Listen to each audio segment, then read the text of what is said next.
I say all that to say this. So I end up talking to management and I was like, you know what? This guy's making 14 grand a month. I want to make that kind of money. So I remember going into the manager's office and I told him, hey, sit me next to that kid.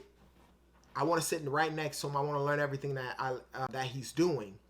And I guarantee you I'll make the same amount of money as him. And I remember, in management, my boss at the time, he was just like, oh. And so I was like, and he was like, I don't know how you're going to pan out over there. He's basically saying I couldn't do it. But in my head at the time, I'm like, I'm going to sit next to this guy and I'm going to find out if he's actually, in fact, being fed accounts, special accounts.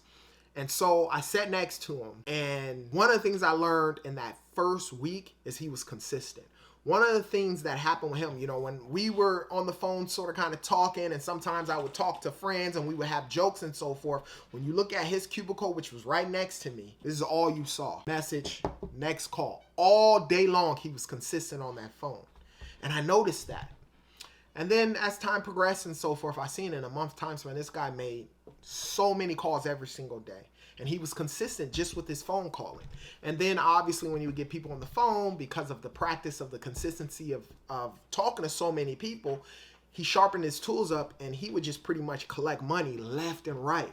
But the thing that I noticed is he was consistent. And so then obviously I learned the same thing. I was consistent and me and him were the top two collectors. Eventually, later, as time progressed, I started my own company. He started his own company. My company fell. I ended up going to work with him. And in less than 6 months of working with him, it was about a year of working with him. I ended up buying half of his company. I was very determined with regards to the consistency. I bought half the company and then eventually I acquired the rest. And, that's what it is.